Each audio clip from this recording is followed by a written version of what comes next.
प्रिया दिल्ली शहर की रहने वाली एक मॉडर्न लड़की थी। उसके शौक और सपने बहुत बड़े थे। उसमें से एक शौक था मटर पुलाव खाने का। मटर पुलाव खाने को वो हर वक्त तैयार रहती। पर प्रिया के घर वालों को उसकी इस आदत से बहुत परेशानी थी। उसकी माँ उसे रोज सुनाती रहती थी, लेकिन उस पर कोई असर नहीं होता।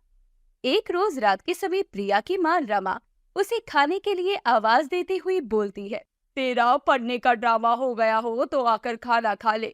पास तो तू वैसे भी होने से रही, इसीलिए कम से कम खा तो ले। प्रिया कमरे से बाहर आकर अपनी माँ से बोलती है, देखो माँ, ताना तो ना मारो, इस साल तो मैं आपको पास होकर ही दिखाऊंगी। यही बात तू 2 साल से बोल रही है, पर तुझसे आज तक कुछ नहीं हो पाया है। ठीक है माँ, आप कुछ खाने के लिए भी दोगी या ताना से ही पेट भर दोगी? छोड़ो, पहले ये बताओ क्या बनाया है आज आपने खाने में? वही जो तुझे बहुत पसंद है, मटर पुलाव। क्या बात है माँ, आपने तो दिल ही खुश कर दिया। ऐसे ही समय बीतता जाता है, लेकिन प्रिया की आदत में कोई सुधार नहीं आता। उसको खाने में हर टाइम मटर पुलाव चाहिए होता था और ना मिलने पर वो बाहर से ऑर्डर कर लेती थी। ऐसे ही एक दिन रमा रसोई में काम कर रही थी। तभी वहां आकर प्रिया बोलती है, मम्मी, मैं सोच रही हूँ आज आपकी किचन में मैं थोड़ी मदद करवा दूं। मुझे भी तो कुछ बनाना आना चाहिए ना, वरना जैसे यहाँ आपकी ताने सुनती हूँ, वहाँ सास के ताने भी सुनने पड़ेंगे। क्या बात है, आज सूरज कहाँ से निकला है जो तू आई है मेरी मदद करवाने? क्या माँ, काम करो तो मुसीबत, ना करो तो मुसीबत। ठीक है फिर, मैं जा रही हूँ, बनाओ आप अकेले। अच्छा अच्छा रुक जा, मैं तो बस मजाक कर रही थी। आज मेरी बेटी इतनी बड़ी बड़ी बातें कर रही थी, इसीलिए। बता क्या सीखेगी आज तू?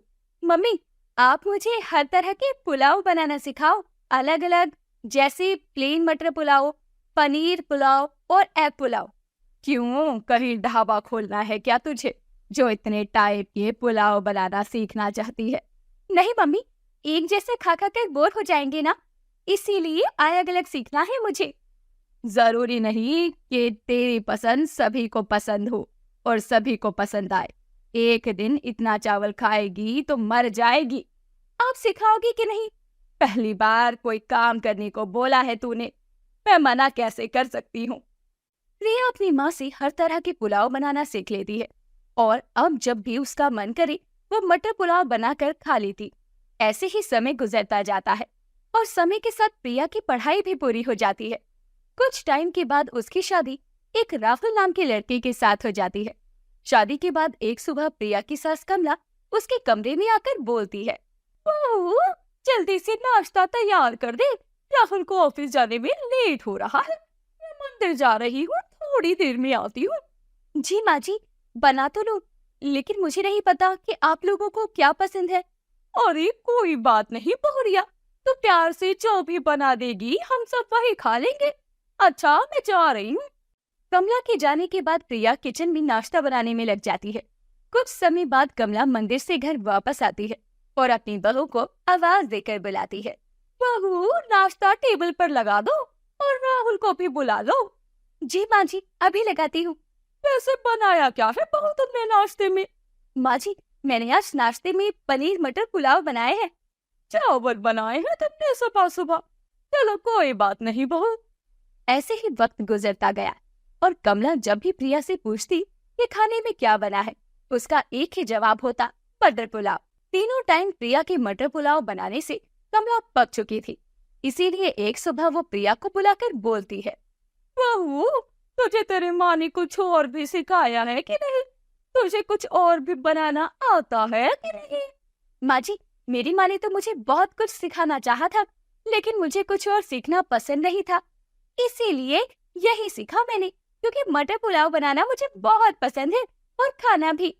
अरे आग लगी तेरे इस मटर पुलाव को, जब से आई है चावल खिला खिला कर मार रही है।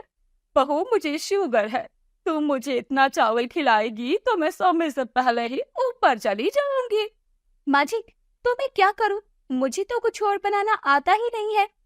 एक काम कर, तू अब मेरे लिए कुछ मत बना, मैं अपना सारा खाना खुद ही बना लूंगी।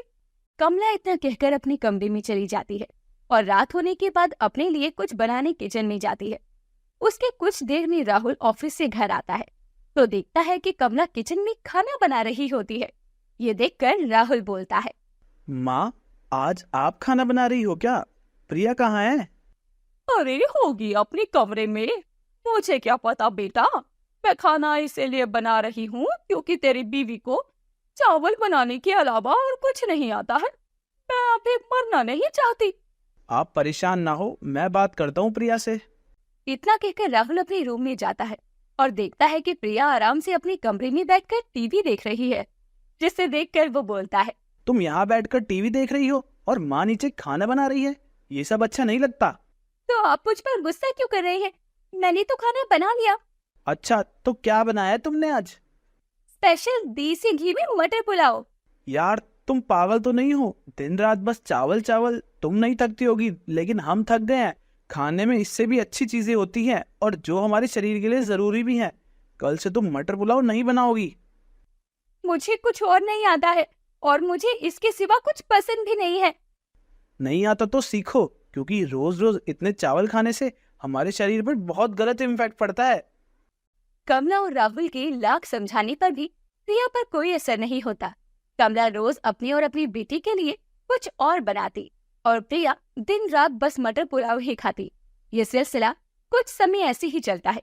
कुछ समय बाद प्रिया को बहुत कमजोरी महसूस होने लगती है और उसका वेट भी बढ़ना शुरू हो जाता है और एक दिन अचानक ही वो बेहोश हो गई।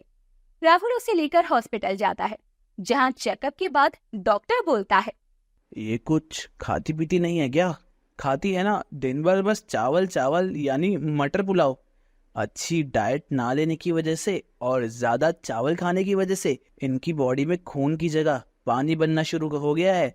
इसलिए इनका वेट भी बढ़ रहा है। अब ये कभी भी चावल नहीं खा सकती, वरना इनको बहुत प्रॉब्लम होगी आगे जाके। डॉक्टर की बात सुनकर प्रिया को अपनी गलती पर बहुत पछतावा होता है और घर वापस आने के बाद वो सभी से बोलती है, आप लोगों की बात ना मानकर मैंने बहुत बड़ी गलती कर दी। काश मैंने आप लोगों की बात पहले मान ली होती तो मेरी हेल्थ खराब नहीं होती। मुझे समझ में आ गया है कि एक अच्छी हेल्थ के लिए सब कुछ खाना जरूरी है। अगर ये बात मुझे पहले ही समझ आ जाती तो मुझे अपनी पसंद की चीज छोड़नी नहीं पड़ती।